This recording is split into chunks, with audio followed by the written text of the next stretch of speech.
दुनिया का पहला देश बन गया है रूस। पुतिन बाबा पहले नेता बन गए हैं जिन्होंने तालिबान में इस्लामिक अमीरात ऑफ अफगानिस्तान नाम के देश को मान्यता दे दी है। अब उल्टा कहते हैं, अफगानिस्तान में तालिबान की सत्ता स्वीकार ली है और इस सत्ता स्वीकारते ही दुनिया भर में पहला देश जिसने अफगानिस्तान का नया नाम इस्लामिक अमीरात ऑफ अफगानिस्तान मान लिया है, वो देश बन गया है रूस। और रूस में जिन तालिबानियों की सत्ता है, उस सत्ता को आधिकारिक सत्ता मानने का जो काम कर दिया है, वो भी पुतिन बाबा ने कर दिया है।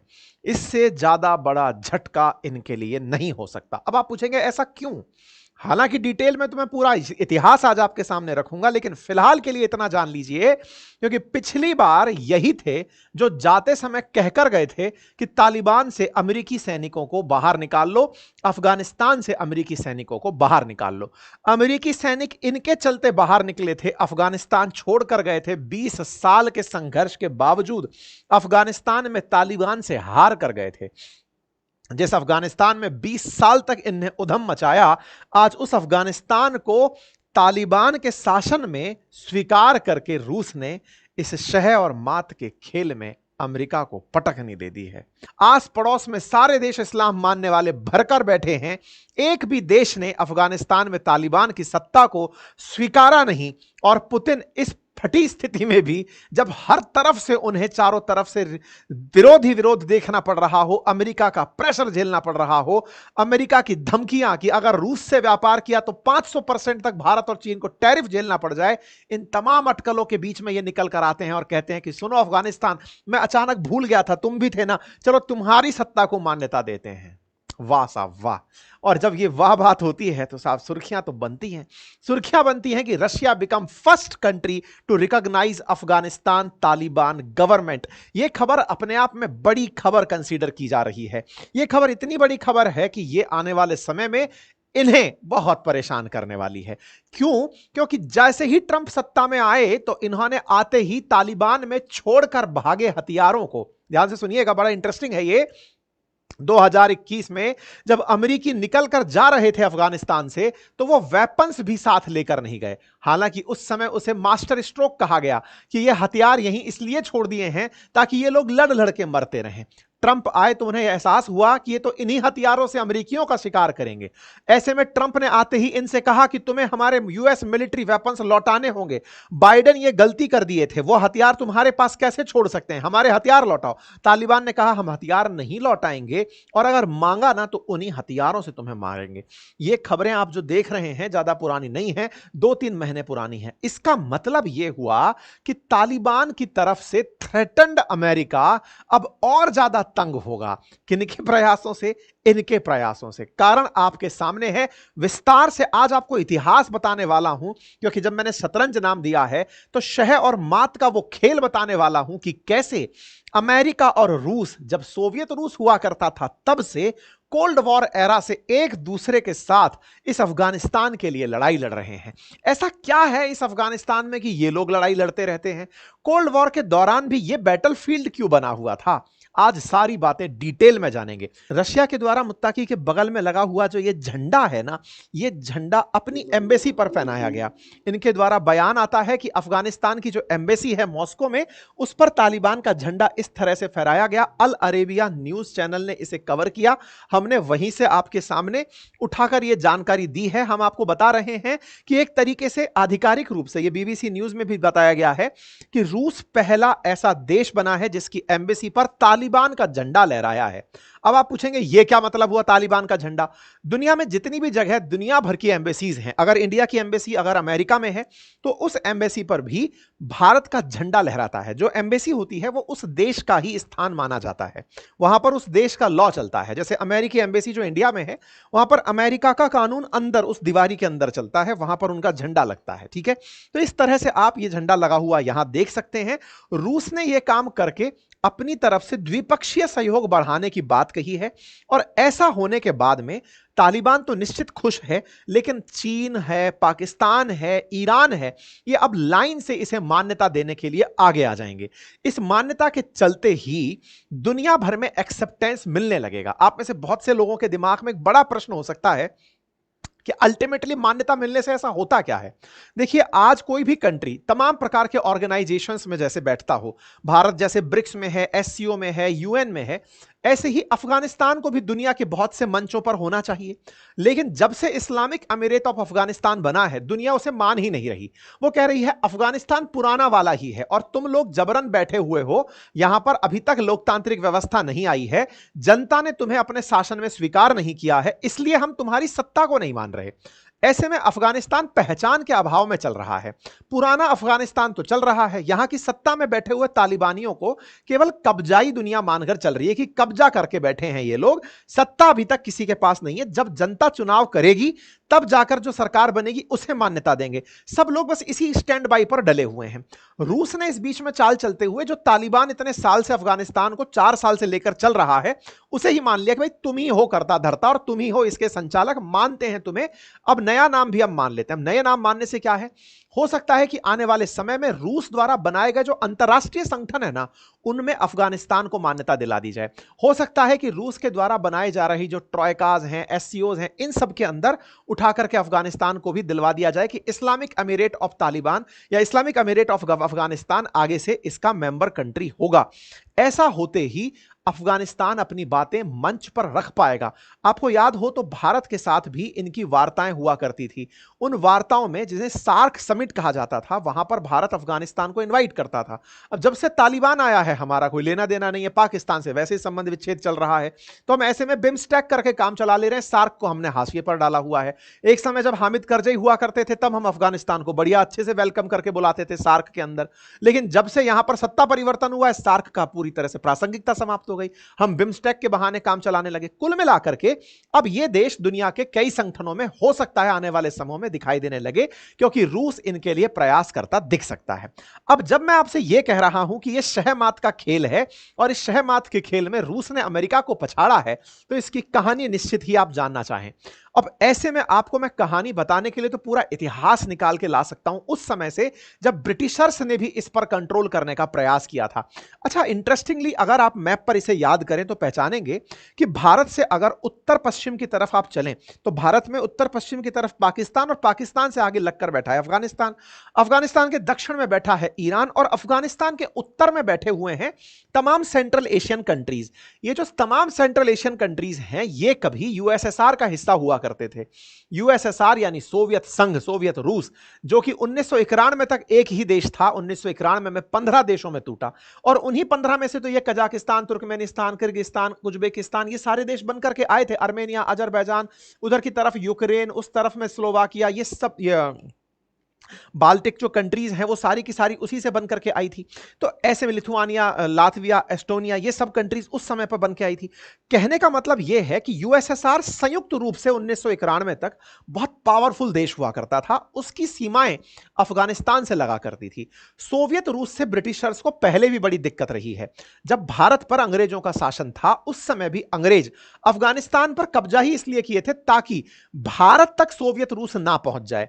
वो अफगानिस्तान को कब्जाने के लिए अफगानिस्तान के कबीलों के साथ जाकर संघर्ष किए। 3 बार अंग्रेज और अफगान का युद्ध हुआ है। और भी अगर पुराने इतिहास में चलें तो आप जानेंगे कि भारत का मौर्य काल का जो समय था, चंद्रगुप्त मौर्य ने सिकंदर की सेना को हराकर अफगानिस्तान को अपने साम्राज्य में मिलाया था और इसका प्रमाण भी मिलता है। यहां पर बौद्ध धर्म का खूब प्रचार प्रसार हुआ है। आज भी यहां के जो अवशेष हैं, बौद्ध धर्म के जो अवशेष हैं, वो बामियान में बुद्ध के आज भी मिलते हैं। यानी कि अफगानिस्तान में बुद्धिज्म का खूब प्रचार प्रसार हुआ था। मौर्य काल जो था उसमें अफगानिस्तान भारत के साथ हुआ करता था। सांस्कृतिक रूप से और धार्मिक रूप से भारत की यहां तक रीच हुआ करती थी। लेकिन समय बीतता गया, यहां पर आक्रांताओं का प्रभाव पड़ता गया। मध्यकाल का जो समय रहा, उस समय अफगानिस्तान निरंतर रूप से अवनति की ओर प्राप्त हुआ। धीरे धीरे जब ब्रिटिशर्स भारत में आए तो इन ब्रिटिशर्स ने अफगानिस्तान को सेंट्रल एशिया से बचाने के लिए प्रयास किया और इसके लिए 3 बार जंग लड़ी। 3 बार की जंग में फाइनली जो युद्ध हुआ, 3 बार की जंग में पहले कंट्रोल स्थापित हुआ, फिर हट गए, फिर कंट्रोल हुआ, फिर हट गए। 1919 में जाकर के स्थिति बनकर आई कि यहां पर एक लाइन खींच दी गई जिसे डूरंड लाइन कहा गया और उस डूरंड लाइन के बाद तय हुआ कि अफगानिस्तान एक तरह से अलग रहेगा और बाकी बचा ब्रिटिश भारत अलग रहेगा, जिसमें पाकिस्तान और आज का भारत शामिल था। कुछ इस तरह से लाइन खींच दी गई जो आज भी एग्जिस्ट करती है अफगानिस्तान और पाकिस्तान के बीच में बॉर्डर बन करके। एक तरह से अफगानिस्तान को अपनी स्पष्ट सीमा 1919 में अंग्रेजों के प्रयास से बनी ट्रीटी ऑफ रावलपिंडी के माध्यम से। ठीक है साहब, अब ये जो कहानी है, इस कहानी में आगे चलते हुए चूंकि हमें यूएसएसआर तक पहुंचना है, अमेरिका तक पहुंचना है, इसलिए मैंने मध्यकाल का जो इसका इतिहास है संघर्ष का वो हटा दिया। कभी आप चाहेंगे तो उस पर अलग से सेशन हो जाएगा। फिलहाल के लिए हम अफगानिस्तान में अंग्रेजों की गुलामी से आजादी के काल में एंट्री कर रहे हैं। अब ये वो दौर था जिस समय पर दुनिया में अमेरिका, यूएसएसआर और तमाम प्रकार के जो औद्योगिक क्रांति के देश थे, ये बहुत तेजी से उठकर आ रहे थे। इसी समय पर अफगानिस्तान में राजशाही की शुरुआत होती है। एक राजा बनकर आते हैं जो 54 साल तक यहां शासन करते हैं। ये शाह परिवार के थे और इनका नाम था राजा मोहम्मद जहीर शाह। ये 1973 तक यहां पर शासन किए। 54 ईयर, 1919 से लेकर 1974 तक यहां पर एक ही परिवार का लंबा शासन रहा। एक तरह से कहा जाए तो अफगानिस्तान के लिए बड़ा ही शांति का काल था। लेकिन साहब बीमार हो जाते हैं। राजा बीमार होते हैं, इलाज के लिए इटली जाना पड़ता है। इटली जब ये जाते हैं, उस समय इनके एक सेनापति होते हैं जिनका नाम होता है दाऊद खान। और दाऊद खान नाम से ही बदनाम, ये दाऊद खान तख्ता पलट कर देते हैं और खुद को अफगानिस्तान का प्रधानमंत्री घोषित कर देते हैं। मतलब ये समझिए कि ये वो दौर था, जैसे ही 1973 का ये तख्ता पलट होता है, तब से लेकर अब तक अफगानिस्तान में शांति नहीं आई है। 1973 के अंदर दाऊद खान यहां के प्रधानमंत्री डिक्लेयर होते हैं। हेडलाइन बनती है कि प्रेसिडेंट मोहम्मद दाऊद ने अपनी नई सरकार बना ली है। दाऊद खान ने जनता से वादा किया कि अब वो नया संविधान लाएंगे, लेकिन जनता को वो बिल्कुल पसंद नहीं आया। हालांकि इन्होंने अपने द्वारा एक सिंगल पार्टी सिस्टम कायम करने का प्रयास किया, अपने दम पर सत्ता बनाने का प्रयास किया, लेकिन इनके खिलाफ 1978 में एक क्रांति जन्म ले लेती है और इस क्रांति का अगुवाई कर रहे थे नूर मोहम्मद तारिकी। अच्छा, थोड़ा सा टाइम मैच करते जाइए। नूर मोहम्मद तारिकी 1978। अब थोड़ा सा यही विराम लेते हैं, थोड़ा साइड में चलते हैं। अफगानिस्तान के दक्षिण में एक देश है जिसका नाम है ईरान। ईरान में अगर आपको याद हो तो रजा पहलवी की सरकार है। ये वही रजा पहलवी हैं जो अमेरिका और इजराइल की मदद से ईरान के आधुनिकीकरण में लगे हुए हैं। आपको ध्यान हो तो ईरान इजराइल के संघर्ष में मैंने रजा पहलवी की कहानी आप लोगों को सुनाई थी कि क्यों ईरान और इजराइल एक दूसरे के दुश्मन बने थे। हमने इसे अंकित अवस्थी ऑफिशियल पर अलग से भी डाला हुआ है, आप वहां पर भी सुन सकते हैं। लेकिन अगर आप टाइम फ्रेम में 1979 से पहले हैं, क्योंकि 1978 का कालखंड है ये, 79 से पहले, क्योंकि 79 में ईरान में धार्मिक क्रांति हो जाती है और उसके बाद में खुमैनी की सरकार आ जाती है। लेकिन 1978 तक जब यहां पर तारिकी क्रांति कर रहे थे मोहम्मद तारिकी, उस समय ईरान में भी अमेरिका के प्रभाव वाला एक व्यक्ति था रजा पहलवी, जो आधुनिकीकरण की काम कर रहा था। बस ये जो तारिकी है ना, ये अफगान जनता के लिए एक समर्थन जुटाने का काम करता है और क्रांति में कामयाब हो जाता है, जिसके चलते दाऊद खान को सत्ता छोड़कर भागना पड़ता है। नूर मोहम्मद तारिकी सत्ता हाथ में लेते हैं, अफगानिस्तान के पहले राष्ट्रपति बनते हैं और तब ये यूएसएसआर के बेहद करीबी माने जाते हैं। अब एक बात ध्यान से देखिएगा, उत्तर में बैठा है अफगानिस्तान, जो थोड़े और उत्तर में सोवियत रूस के सानिध्य में है। दक्षिण में, अफगानिस्तान के दक्षिण में बैठा है ईरान, जहां रजा पहलवी जो कि अमेरिका समर्थक हैं। लेकिन 79 में यहां पर तख्ता पलट होता है। कहां? ईरान में। ईरान में तख्ता पलट होता है आधुनिकीकरण के खिलाफ और इधर नूर मोहम्मद तारिकी अफगानिस्तानियों को नए आधुनिकीकरण के दौर में प्रवेश करा देते हैं।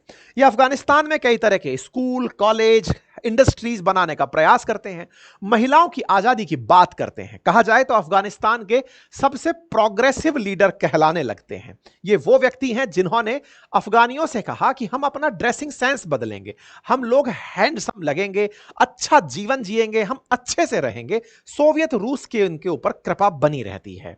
ये सोवियत से इतने प्रभावित होते हैं कि साम्यवाद, जो ये कहता है कि अमीर और गरीब नहीं होने चाहिए, उनके बीच का भेद खत्म हो जाना चाहिए, उसी को मानते हुए ये अमीरों से धन लेकर गरीबों में बांटना शुरू करते हैं, अमीरों से जमीनें छीन करके गरीबों में वितरित करना शुरू करते हैं और तारिकी आधुनिकीकरण की कोशिशों में महिलाओं की आजादी का प्रयास करते हैं। अब एक और इंटरेस्टिंग फिर से कायाकल्प होता है, ध्यान से देखिए।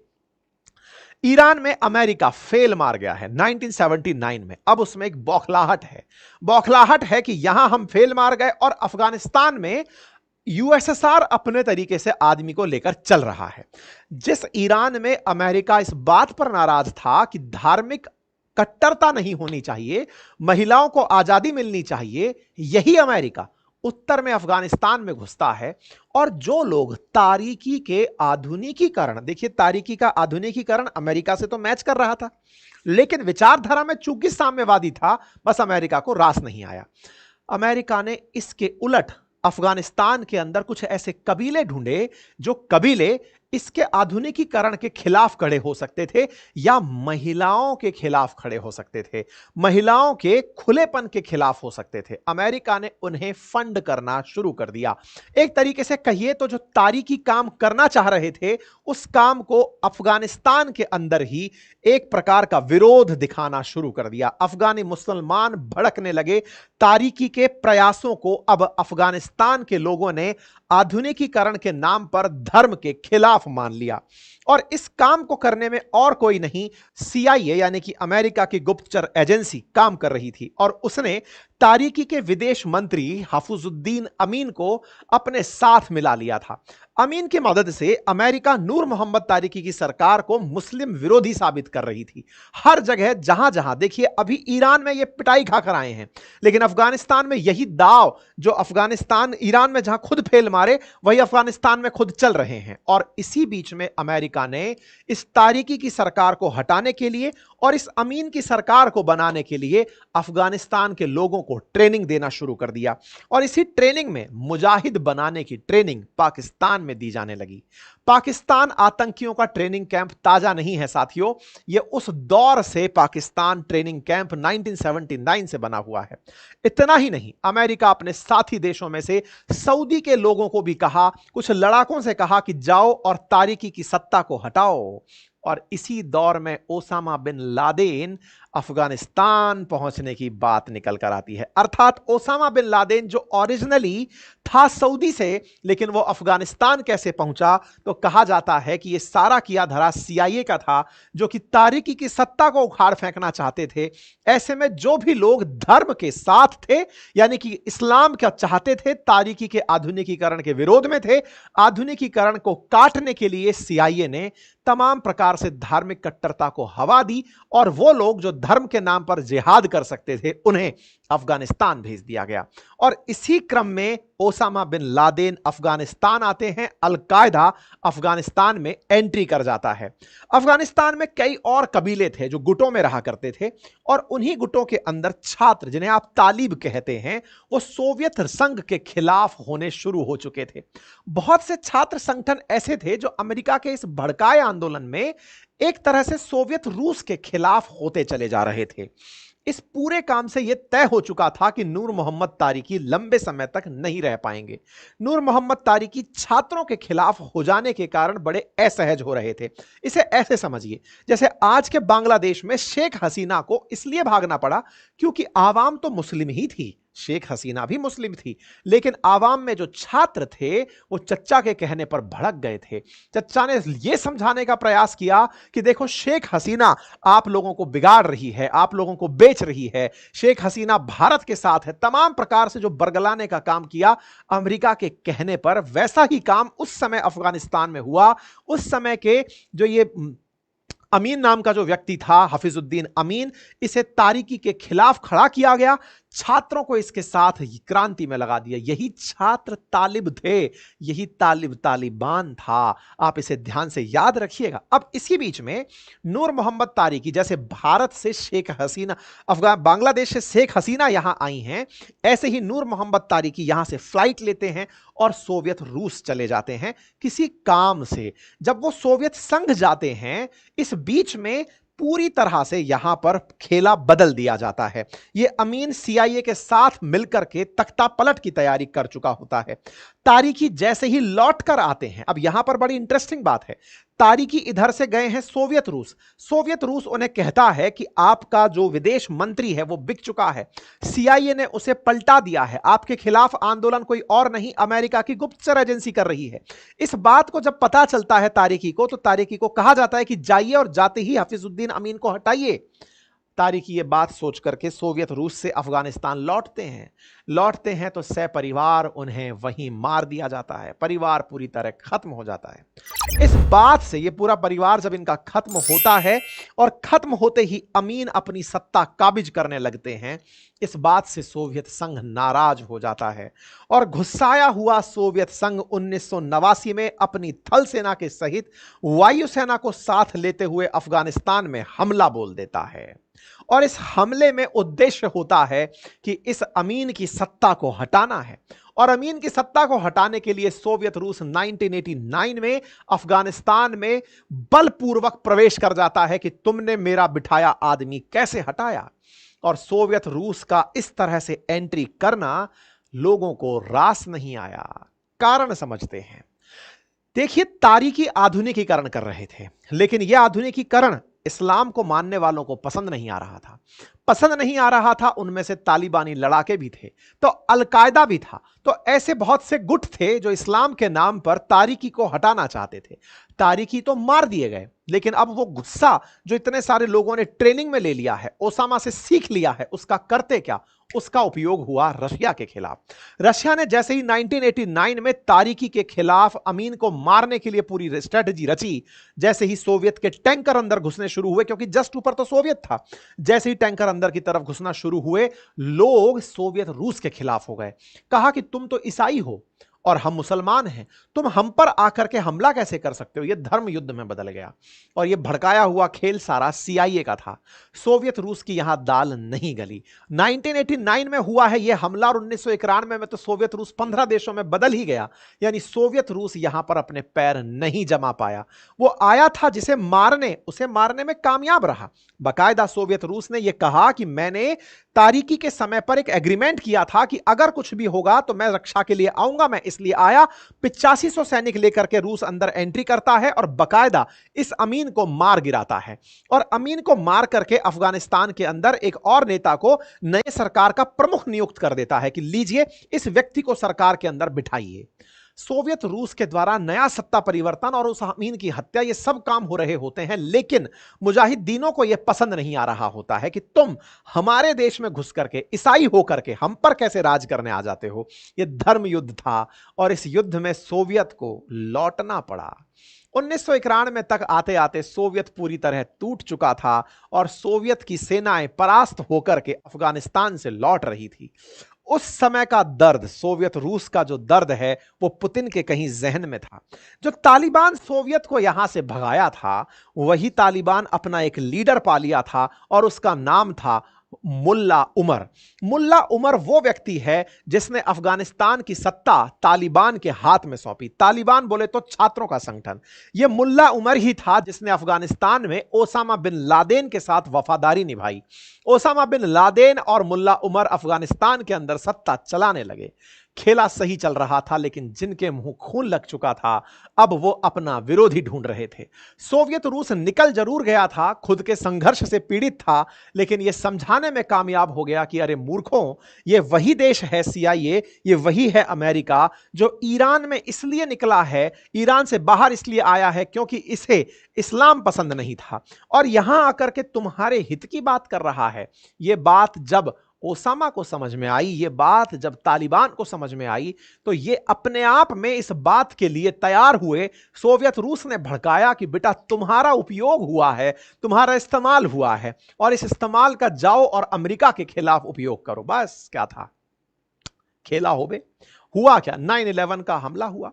आतंकियों के द्वारा जो हमला अमेरिका पर हुआ, वो अमेरिका पर अब तक का सबसे बड़ा हमला था। आप सभी जानते हैं 9/11 का हमला जो 2001 में हुआ, जिसने अमेरिका को पूरी तरह हिला दिया।